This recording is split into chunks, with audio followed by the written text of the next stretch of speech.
Pour la lettre M, j'ai choisi le maquillage.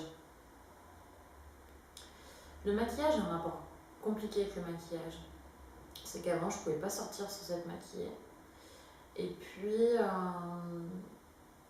cet été, je suis partie avec les bergers faire la transhumance. Donc là, il n'y avait pas forcément de raison de se maquiller, enfin surtout pas trop les moyens.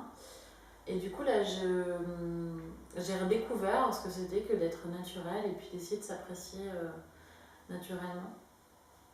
Mais là, par exemple, je suis maquillée. Je suis maquillée parce que j'ai envie d'être jolie devant la caméra. Et c'est vrai que c'est compliqué parce que j'ai souvent l'impression qu'être jolie, se faire belle, ça passe par le maquillage. Et je sais pas trop quel rapport avoir avec le maquillage. Je suis pas sûre d'avoir un rapport encore, de trop comprendre ma relation avec ça.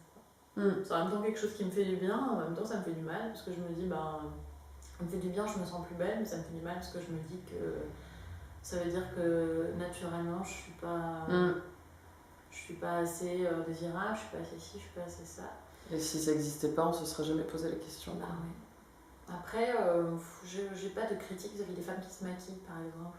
Moi, je suis la première, des fois, à passer une journée seule dans ma chambre, mais je suis maquillée parce que je me sens jolie, je me sens...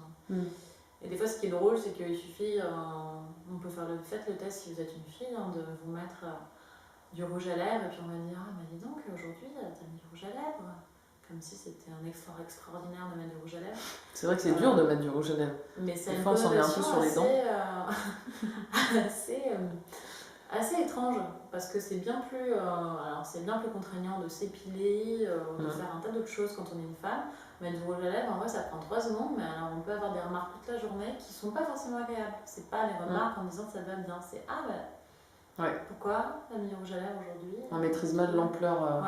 Ou pareil, des fois on est trop vieille pour mettre tel type de rouge à lèvres, ou trop jeune pour mettre tel type de rouge à lèvres. Il y a plein de questions sous-jacentes, alors en fait c'est très simple. On a juste envie d'avoir les lèvres vermeilles pour une journée, mais comme il y aura la spécialiste du vermeil qui va venir te dire ce qu'elle en pense. Mais voilà, en tout cas, je pense qu'il faut laisser les femmes libres de faire ce qu'elles veulent vis-à-vis du maquillage. Voilà.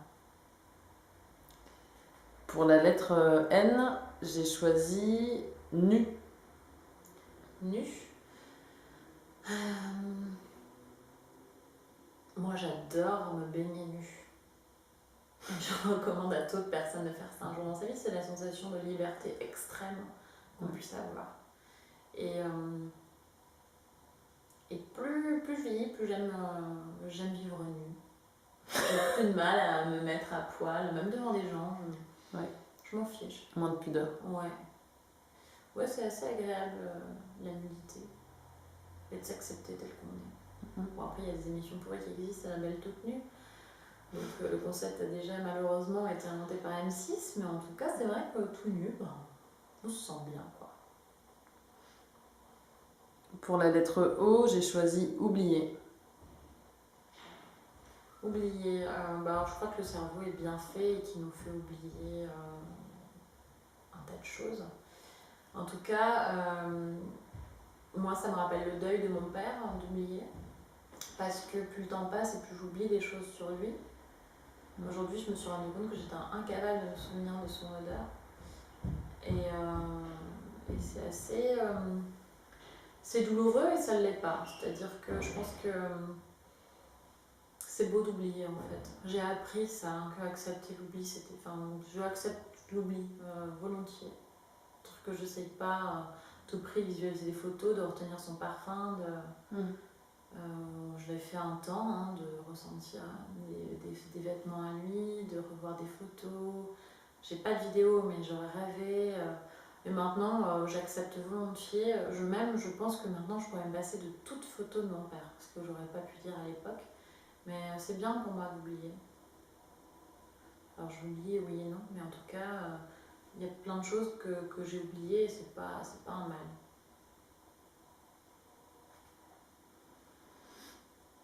Pour la lettre P, j'ai choisi pipe. En cas de malaise, il y a le printemps aussi. Non, pipe, c'est intéressant. Déjà, moi, j'ai fumé la pipe avant de fumer la cigarette. J'espère que ma mère regardera jamais cette vidéo et que mon oncle non plus, mais je t'ai volé ta pipe à l'époque. C'était un grand moment. Les pipes, c'est compliqué ça aussi parce que c'est quelque chose que toute femme est censée devoir faire à un homme. Je parle de la pipe sexuelle. Et,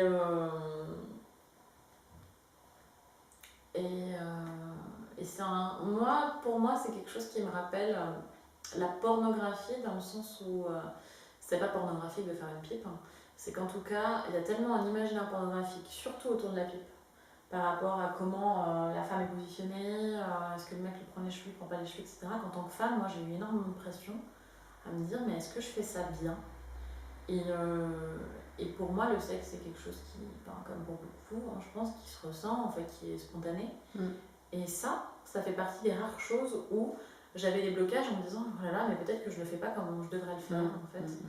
Et parce que simplement moi je regarde pas de porno, mais des fois j'en ai presque regretté la chose quand je suis arrivée à un moment crucial, parce que je me disais mais peut-être que en fait je le fais pas comme il y a peut-être un mode d'emploi à la télé. Et donc voilà, c'est quelque chose de compliqué parce que je trouve qu'il y a un imaginaire tel autour de ça que en tout cas en tant que femme on a une sacrée pression.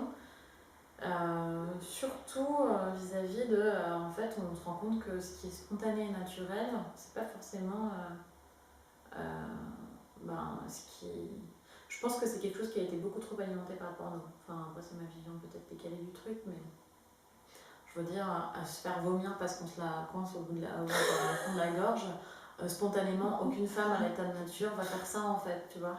Ouais. Et finalement, c'est tellement un imaginaire génial, le truc qui touche le fond de ta gorge, quelle horreur quoi.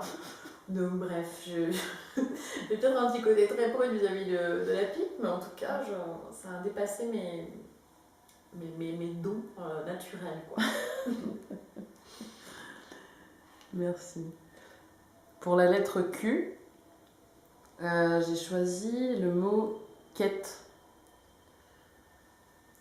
On en parlait tout à l'heure, la quête on est toujours en quête de quelque chose. Alors des fois, on aimerait bien ne plus être en quête de, mais je crois que le jour où on fait le deuil de ça, c'est comme l'oubli, il faut l'accepter. Il faut accepter qu'on est en quête perpétuelle de quelque chose. Et je me rappelle très bien, quand j'ai perdu mon père et que je suis sortie de l'hôpital, je me suis dit non mais il faut que j'arrête toute quête du bonheur, toute quête. Il faut juste que j'apprécie l'instant présent là parce que ça sert à rien en fait, la quête d'une bonne note, la quête d'un copain, machin, truc. Et très rapidement, le naturel est revenu au galop, j'étais en quête, je sais pas, d'un travail, d'un meilleur travail, et c'est ce qui nous alimente en fait. On peut pas ne pas être en quête de quelque chose, ou sinon c'est qu'on est mort en fait. Donc, Mais tu penses pas que si on détruit une quête, c'est pour en avoir une autre ? Si, tout le temps. Tout le temps, parce qu'une fois qu'on a eu ce qu'on voulait, on veut encore autre chose, mais c'est heureusement en fait. Toi, tu penses que la quête, une fois qu'on l'a, on l'arrête, elle est plus intéressante ? On peut mais en fait, c'est que la quête, elle peut se porter ailleurs, tu vois. Parce que, une fois que... Mais ça nous le fait à tous, je veux dire, des fois, tu te dis, attends, je vais être heureux quand j'aurai trouvé un travail. Juste ça, vraiment, ça me va. Puis une fois que tu as ton travail, tu te dis, bon, ok, maintenant, je serai heureuse quand j'aurai... je sais pas, un meilleur salaire, tu vois, ou un copain, ou ci, ou ça. En fait, t'es tout le temps en train de... Mais parce que c'est ce qui nous alimente, tu vois, sinon... Et du coup, si on n'avait pas la quête d'avoir un travail, peut-être qu'on serait bien ? Je sais pas, je suis pas sûre, j'en sais rien. Pas la quête d'un travail, mais en tout cas, c'est pas parce que t'es pas en quête de travail que t'es pas en quête d'autre chose, tu vois. Okay. T'es toujours en quête de quelque chose pour moi. Mais d'ailleurs, il y avait une étude assez intéressante qui avait été faite sur l'héritage. En fait, les gens travaillent parce que finalement, le but in fine, c'est de pouvoir léguer à tes enfants. Ce serait un peu notre quête, tu vois. Puis il y avait des études qui avaient été faites dans des pays où on avait, parce que l'héritage c'est quelque chose qui est souvent remis en question, est-ce que c'est juste ou pas juste cet argent qui t'arrive, finalement, t'as rien fait pour, quoi. C'est que finalement, en plus, creuser les inégalités à nouveau, et les gens n'avaient plus de motivation à travailler. Quand ils savaient qu'il y avait Quand ils savaient qu'il n'y avait plus d'héritage, en fait, parce qu'ils se disaient, en fait, moi j'ai travaillé pour pouvoir léguer à mes enfants, c'est ça ma quête, tu vois. Et là, maintenant, ok, ça veut dire que tout ce que je mets de côté, ça servira à qui, à quoi. Et du coup, des fois, c'est des genres de petites choses qui te rappellent qu'on a un instinct un peu de tribu en nous, tu sais. On a envie quand même on a l'impression qu'on est dans cette période un peu désillusionnée où on n'est plus en train de construire des mâts pour des générations entières, tu vois, la bergerie qui finalement petit à petit gagne en dépendance, etc., en annexe. Et finalement, au fond de nous, on a quand même cette chose-là. Qu'on veuille le nom des enfants, je pense que on est quand même en quête de laisser quelque chose après nous tout le temps. On est toujours en quête de quelque chose. De laisser une trace, du coup. Ouais. Pour toi, la quête, elle devient une trace. Ouais. Okay.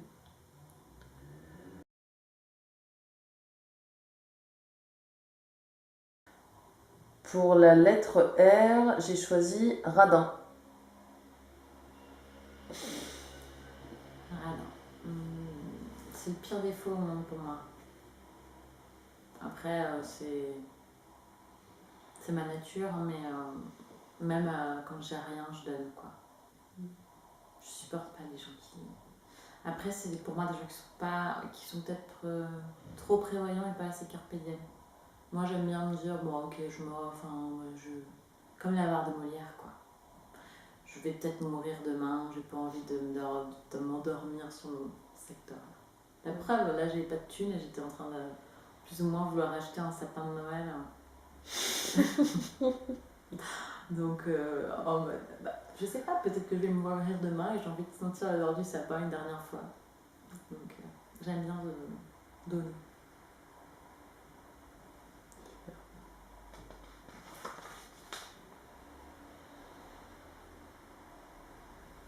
C'est presque une question qui vient, mais... Ouais. Ok, ouais, si, j'allais dire, donc c'est comme si donner...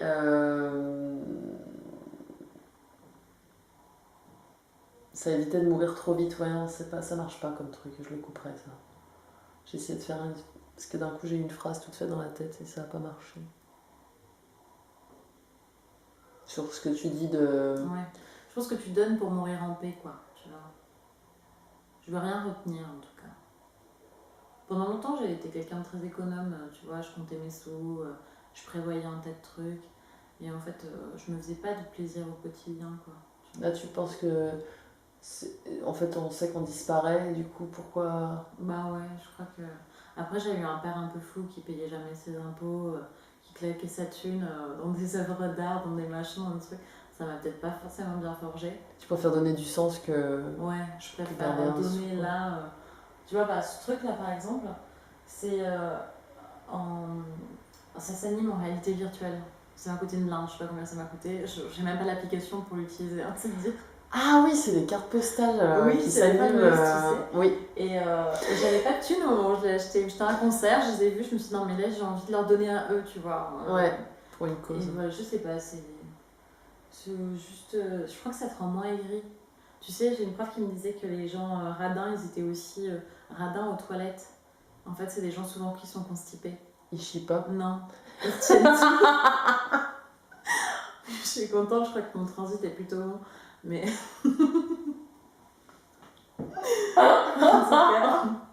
Tous les gens, tu sais, que dans la banque et tout ça, vraiment, en tant que pharmacienne, il faudrait que tu te renseignes. Tous les gens qui ont un rapport à l'argent, dans leur métier, la finance et tout ça, souvent ont des problèmes aux toilettes. J'adore, c'est génial. Donc voilà. Et est-ce qu'il y a un lien aussi entre les gens généreux et qui sont plus corpulents et les gens radins qui sont maigres? C'est possible aussi, ouais. J'ai l'impression que les gens un peu en chair, c'est des gens qui donnent. C'est vrai. Tu vois, qui distribuent, qui prennent. Ouais. Je sais pas. C'est vrai. C'est vrai que c'est rare de rencontrer quelqu'un bien en chair et radin. Moi, j'ai toujours souvent, connu. C'est des profils très secs, très. C'est possible. On arrive à faire les profils. Morphologiques, les portefeuilles. Alors, la lettre S, j'ai choisi le mot suicide. Ok. On a le droit de changer si non, ça fout une ambiance de merde. C'est intéressant parce que c'est... tu sais, quand j'étais en 5e, j'ai été victime de harcèlement par des pestes. Et, des filles ouais, un groupe de filles. On était le groupe des 13. Et puis moi, j'ai été exclue. Après, tout le monde a été exclu petit à petit, mais moi, ça a duré longtemps. Et Vous étiez amis à la base? Ouais, on était super amis. Moi, j'étais un peu la chef du groupe. Puis un jour, il y en a une autre qui est arrivée, qui a perturbé l'équilibre et j'ai été éjectée. Elle devait prendre sa place de chef. Maintenant, on en parle beaucoup et tout, mais en tout cas, c'est quelque chose que j'ai vécu très mal et surtout peur de faire souffrir ma famille, ou, tu vois. Et en fait, de façon complètement inconsciente, j'ai écrit un truc un jour et je parlais du suicide en fait. Mais je me souviens même pas de cette lettre. Je sais juste que ma mère l'a trouvée et que ça l'a complètement paniquée. Et moi, j'y pensais pas du tout au suicide. Tu vois, autant ça a pu m'arriver plus tard, mais là, vraiment, c'est pas quelque chose que je pensais. Donc, je sais pas, il y avait quelque chose qui me dépassait dépassait mes pensées dans mes écrits. Elle a été complètement traumatisée, moi je comprenais pas, et mon frère et soeur me regardaient, l'air effrayés, du genre, mais tes paroles, faut que tu les mesures, quoi. Je sais pas, ça n'avait pas cette portée-là dans ma tête à l'époque. Peut-être que, en fait, oui, dans mon cœur, oui, mais dans ma tête, j'étais pas apte au suicide. La première personne que je connaisse qui s'est suicidée, c'est la prof de français, alors que j'avais pas moi directement, mais avec qui j'étais partie en voyage. Et je pense que c'est l'une des femmes que j'ai le plus admirée dans toute ma vie. Elle était extraordinairement belle. Elle s'appelle Sabrina Gersh. Elle avait les cheveux tout frisés et tout flous. Elle avait la voix grave de fumeuse. Toujours très très chic, très belle. Elle était typée maghrébine. Elle était encore, je pense que c'est l'une des personnes dont je suis le plus fan. Elle était brillante, elle était intelligente et tout ça.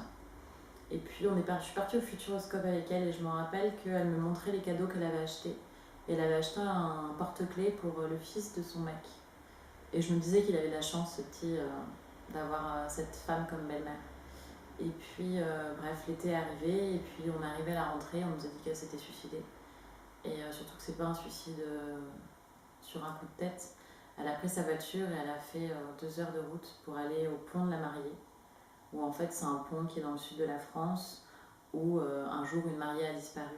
Elle était avec son mari, jeunes époux, et puis alors soi-disant elle se serait jetée du pont, mais alors il y a toujours eu des doutes sur savoir si c'était pas le mari qui l'avait. Enfin bref, mais ce pont s'appelle le pont de la Mariée, et elle a pris sa route exprès pour partir se suicider sur le pont de la Mariée. En fait, elle était avec cet homme, je l'ai appris plus tard, qui était marié et qui n'a jamais voulu quitter sa femme, quoi, tu vois. Et ça fait partie des modèles où des fois je pense à elle, tu sais, j'ai pas encore l'âge où je dépasserai son âge, parce qu'elle avait 32 ans quand elle s'est suicidée. Mais j'y pense souvent, elle me hante pas mal, tu vois. C'est quelqu'un qui était tellement fort pour moi et tellement un modèle. Je crois que c'est pour ça que ça nous a tous détruits au collège, de s'imaginer qu'elle pouvait se suicider. Elle, l'exemple et la force. Elle qui était un exemple de force, de courage. Elle avait sa mère qui était malade, elle avait des problèmes de dos, et elle était toujours battante, toujours... Et puis là, tu sais, ça te désillusionne en fait. Tu te dis, en fait, c'est possible d'un jour en arriver là, tu vois. Ouais. Et je pense souvent à elle. Souvent, et des fois, j'imagine sa vie, j'imagine ce qu'elle aurait pu faire. Et je pense que le suicide, c'est quelque chose qui, quand tu es pas bien dans ta peau, te rassure, tu vois. Moi, des fois, ça me rassure de me dire, quand tu as envie de te taper la tête contre les murs et que tu sais pas comment t'en sortir, tu te dis, au moins, il y a ça, tu vois. Mais je peux comprendre, franchement, on en a déjà parlé, mais cette frontière entre le côté sain et le côté la folie, elle est tellement ténue que je pense que plus on vieillit et plus on va la franchir de temps en temps dans cette frontière, à dire oh là là, attends, mais là, il n'y a plus rien qui me donne envie, Et puis ça rassure, comme tu dis, de pouvoir se dire qu'à tout moment tu peux disparaître et fuir toutes ces... Mais je pense que du coup, je ne blâme pas les gens qui se suicident. Je blâme pas, même s'il y en a qui vont dire que c'est lâche, etc. Vivre mal toute sa vie, tu fais aussi du mal à ton entourage, et j'ai jamais blâmé les gens qui se suicidaient, même si c'était des gens proches, etc. Mais en tout cas, tant que toi tu peux te dire, bon, au pire, qu'est-ce qu'il y a le suicide, et que tu as toujours une envie que tu dois réaliser, la vie elle vaut le coup, tu vois. Oui. Et moi, le truc qui me fait tenir à chaque fois, ça fait depuis que j'ai 18 ans que j'ai rencontré des Brésiliens, que je veux aller au Brésil. Et de temps en temps, tu vois, j'ai ce truc de me dire, mais attends, là c'est quoi ma vie, ça n'a pas de sens, je travaille, plus rien n'a de sens de temps en temps. Je remets tout en question. Et je me dis, ah non, il faut que j'aille au Brésil avant, et puis après, à la limite, je peux le faire. Tu vois. Et tant que tu as un projet comme ça où tu te dis, attends, mais ce truc-là, tu vois, là, imagine demain tu meurs, ça, tu le regretteras pas de jamais être allé au Brésil.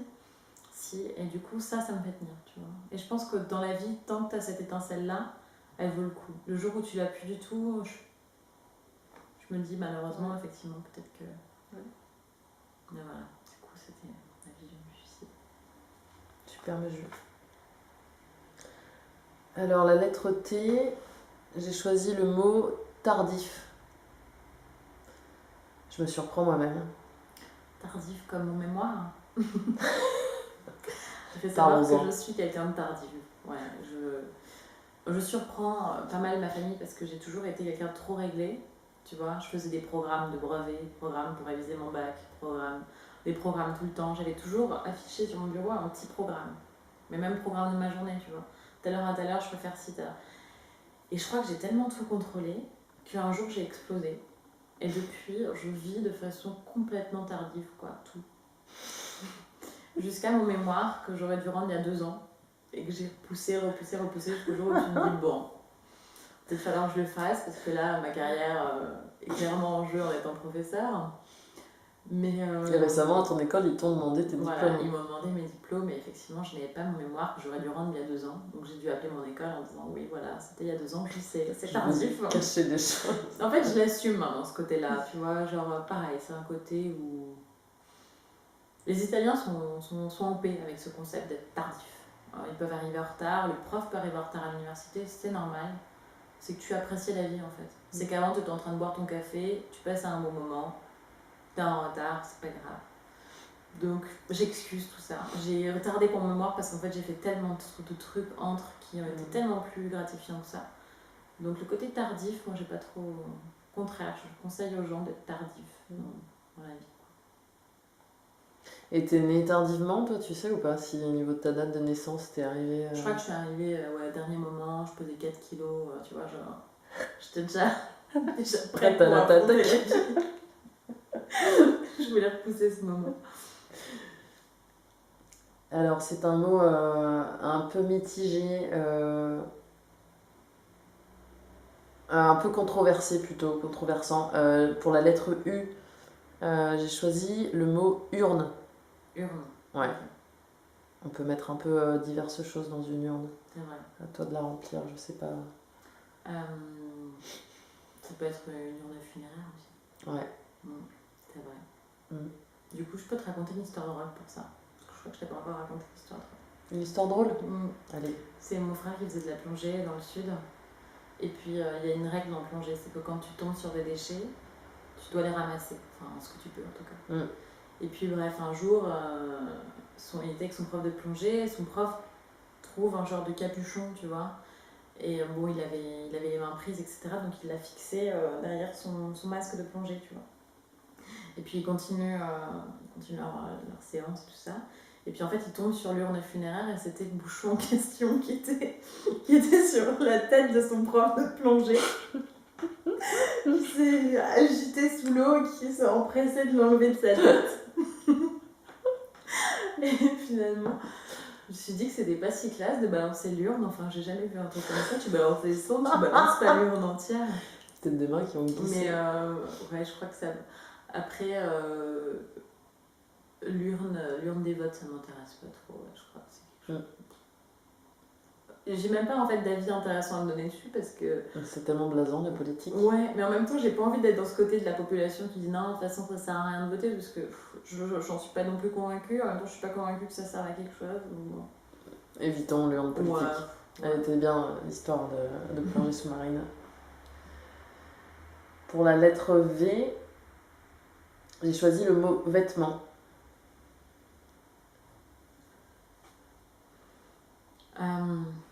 C'est quoi ta relation avec les vêtements? Alors pendant longtemps j'avais un vieux style. J'étais super mal fringuée tout le temps. Et je m'en foutais vraiment en fait. Enfin pas vraiment, c'est ça qui est drôle. Tu subissais peut-être les conséquences. C'est qu'en fait, qu'on le veuille ou non, le vêtement même négligé représente quelque chose sur toi, reflète quelque chose en fait. Et souvent à tort, je pense qu'on se dit que ça veut rien dire et qu'on s'en fout et que l'habit ne fait pas le moine, etc. Mais c'est faux, enfin, c'est absolument faux. Et moi-même, je me surprends des fois à me sentir mieux en ayant porté certains vêtements qui me correspondent. C'est ça, par exemple, des fois il y a des vêtements qui ne me correspondent pas. Des robes trop courtes ou finalement je pourrais m'en foutre parce que je m'en fiche d'être toute nue, enfin, tu vois. Mais ça représente pas qui je voudrais que les gens, je voudrais que les gens me voient. Et donc finalement, je pense que quand on est ado, on cherche dans nos styles et on critique souvent un peu ça, ce côté. Moi, je me suis pas trop cherchée dans mes styles, tu vois. Bon, autant j'avais des styles un peu schizophrènes, j'avais des Air Max et des Vans, tu vois. Des trucs Sergio Tacchini, enfin, ou des trucs hippies. J'étais un peu schizophrène du vêtement, mais aussi ça représentait quelque chose sur ma personnalité, je pense. Et à tort, quand on est adulte, on y consacre peut-être moins d'importance. Et en fait, le vêtement est quelque chose d'extrêmement important. Identitaire. Ouais. Au même titre qu'on décide de se maquiller ou pas, on parlait du maquillage, le vêtement est représentatif surtout. Et puis même, des fois, alors que je m'en fiche d'être négligée des fois, bah, de temps en temps, je n'ai pas envie d'être négligée, tu vois. J'ai envie, quand j'ai envie qu'on me considère, je vais m'habiller d'une façon telle qu'on va me considérer quand je marche dans la rue. Enfin, ça peut paraître... Tu sens une réelle et ça différence. paraît pas si c'est... Ça va, ce problème, c'est que quand tu tiens un discours comme ça, on dit tout de suite que tu es superficiel un peu, tu vois. Et finalement... Peut-être que tu veux juste faciliter le lien à l'autre. Ah oui, sûrement. Des fois, tu te coupes de l'autre aussi avec tes vêtements, tu vois. C'est peut-être un rejet, une révolte de s'habiller. Par exemple, au Resto du Cœur, quand j'y vais pas avec la robe que je porte aujourd'hui, tu vois. Et non pas parce que j'ai peur de me tacher ou je pense ici, je pense. C'est juste qu'en fait, tu mets une distance, tu vois, entre les gens et toi. Je dis pas, en plus, il y en a qui sont très bien habillés, etc. Mais si tu y vas avec des talons, machin truc, en soi, on s'en fiche, c'est juste que tu créeras la distance, tu vois. Si tu es habillé simplement, les gens vont aussi peut-être plus facilement venir te parler, etc. Tu vois. Donc on peut jouer le jeu grâce aux vêtements. Ouais. Et tu vois, par exemple, quand je suis partie avec les bergers cet été, faire la transhumance, et ben, j'adorais être super sale. Parce qu'en fait, là, je me sentais proche d'eux. Alors que des fois, c'est bizarre parce que tu sais, il y a des groupes de Parisiens ou quoi qui venaient, il y avait le GR à côté, donc qui venaient passer nous voir ou quoi. Et là, ça me mettait très mal à l'aise parce que je me sentais pas attirante, tu vois. Ouais. Il te alors rappelait la dans ville. ce milieu avec les bergers, j'étais 100% épanouie. Et plus mon jean était taché, et plus j'étais encore plus connectée à ces gens-là, tu vois. Et ça m'a jamais dérangé d'avoir les cheveux sales, machin truc. Je dis pas que c'est des pouilleux, en plus ils étaient pas non plus sales, mais enfin en tout cas moi j'avais besoin d'être tachée de terre, de merde de chèvre, de ce que tu veux, tu vois, mais de l'écailler, j'avais besoin de ressentir la nature. Et dès que je rencontrais un autre monde, je me sentais très mal à l'aise. Je me sentais plus... le regard en fait sur moi me faisait me sentir sale et non pas celle que j'avais envie d'être, tu vois. Mais du coup les vêtements c'est pas du tout anodin. Ouais. Surtout en ville. Tu vois, autant à la campagne, tu rencontres peu de gens. Ouais, c'est pour ça que quand je vais à la campagne, souvent je m'habille. En fait, je m'habille pas, tu vois. Enfin, je suis en pyjama. Mais ma famille qui est à la campagne ne le comprend pas. Ils me disent, mais nous, si on faisait comme toi, on passerait notre temps en pyjama, tu vois. Et pour moi, c'est vrai que je m'habille pour les autres, tu vois. Ouais. Et ce que je trouve admiratif, moi je suis admirative de ma mère qui va bien se saper. Alors qu'en fait, elle n'a pas croisé d'inconnu de la journée, tu vois. Elle le fait vraiment pour elle. Elle le fait juste pour elle. Peut-être que ça, c'est l'intelligence, tu vois. Ça, c'est beau, ouais. D'être stable là-dedans. Exactement. Moi, je le fais pour les autres, je me rends compte. Ah, moi, c'est clairement pareil. Tu vois, toute seule, je suis en legging pourri, vieux t-shirt. Mais dès que je sors, j'ai quand même besoin... Et c'est très rare que je sorte complètement négligée.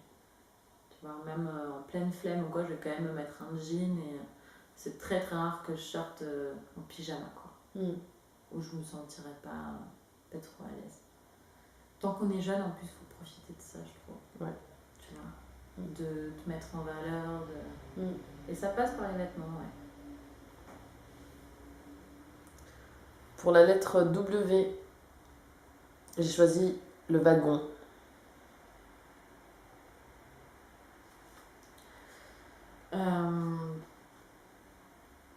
Du coup, le train. D'accord.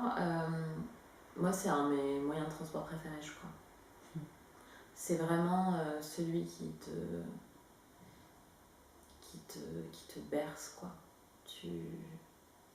La voiture c'est différent. La voiture, quand t'as mal au cœur, tu peux pas forcément lire, tu peux pas forcément écrire. T'es avec d'autres personnes normalement, t'es censé parler. Même en covoiturage, t'es obligé un peu de parler. Le train, c'est vraiment une bulle, quoi. Tu vois, Et c'est un endroit qui se prête à la création, je trouve. L'avion, pas du tout. Le train, c'est un endroit où le temps s'arrête. T'es juste seul avec tes pensées et le paysage qui défile. Donc en fait, il n'y a rien qui est figé. Tu sais, j'ai l'impression que même les mauvaises pensées, j'ai rarement été triste dans un train, tu vois. Pourtant, j'ai pris le train dans des états au début pas possible. Tu quittes des gens, Le quai de la gare. Ouais, c'est des endroits où en fait je suis arrivée des fois, mais. Et puis vite, je sais pas, tout te fait relativiser dans un train. Tu peux regarder d'autres personnes, tu peux aller au wagon-bar qui est toujours hyper réconfortant, je trouve. T'as toujours tenu par un type sympa, ce mec. Enfin, cet endroit. C'est vrai. Et je sais pas, il y a un truc réconfortant dans les trains. Et le wagon, alors dans le train, qu'est-ce qu'il fout? Le wagon.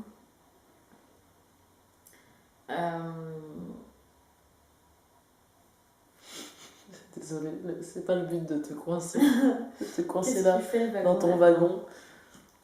Bah, c'est marrant parce que t'as des ambiances de wagon, tu vois. Des fois, moi, marrant j'ai parce changé que moi- de wagon. Ça, j'ai déjà fait. De pas aimer l'ambiance dans mon wagon. Ah oui, de pouvoir changer. Ouais, et de me dire, attends, je suis dans un autre monde.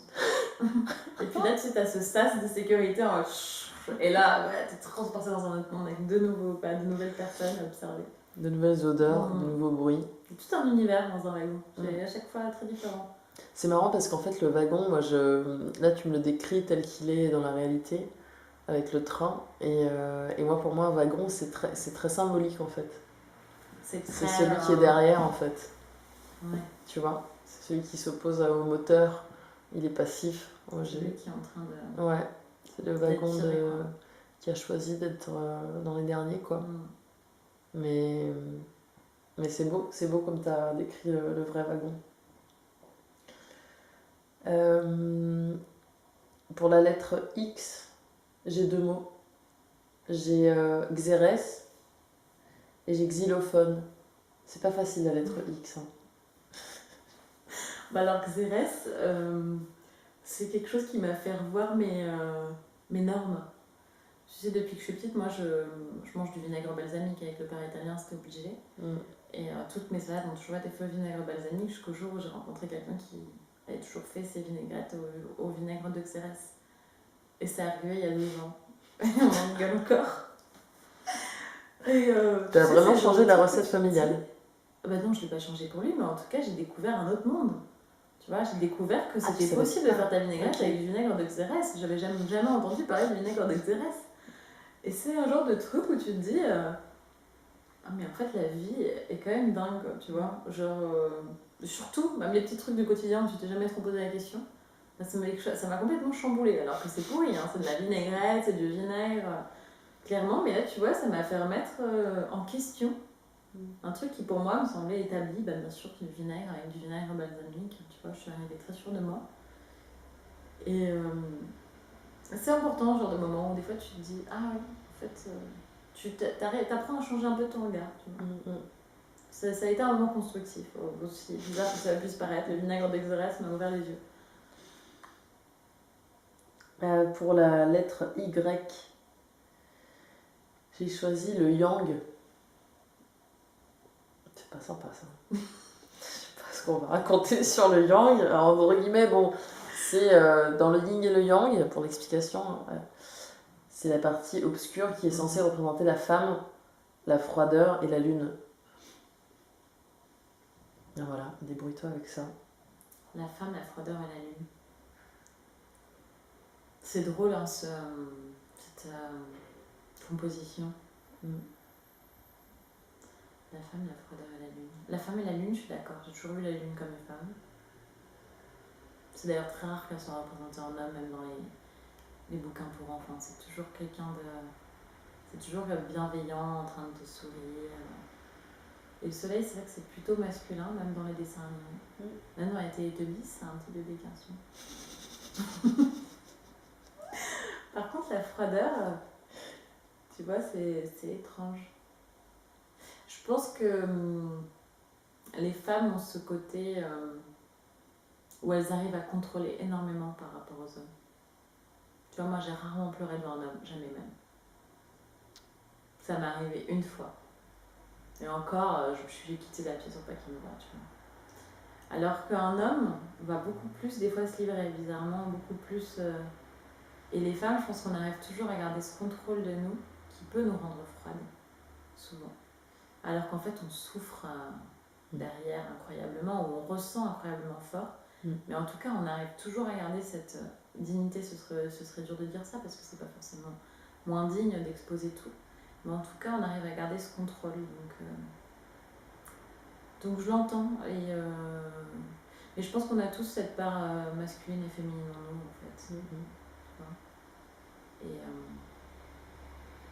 du coup, je peux parler d'un garçon que j'ai connu récemment, qui a les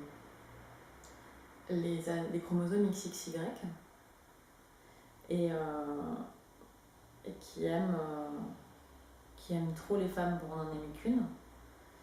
Et en fait, ça m'a beaucoup questionnée. Et des fois, je me dis peut-être que comme il a cette part de féminité, cette sensibilité, et peut-être cette froideur aussi féminine, finalement, qui attire énormément. Et en même temps, ça reste un homme avec son yin. Et c'est un être en fait un hybride qui m'a beaucoup interrogée sur ça. Et comme il mêle un peu les deux, je pense qu'il peut énormément plaire et en même temps il a besoin peut-être de combler ces deux vides-là. Ces deux, tu vois, ces deux êtres-là, ouais. Avec peut-être plus de femmes que ce qu'il en faudrait, peut-être plus, je sais pas, plus d'amour, plus de plaisir charnel. Mais en tout cas, c'est la première fois que j'ai rencontré quelqu'un qui était yin et yang, on va dire. Et pour autant, c'est pas androgyne le mot qui qualifierait bien. Non. C'est pas du tout ça. Ouais.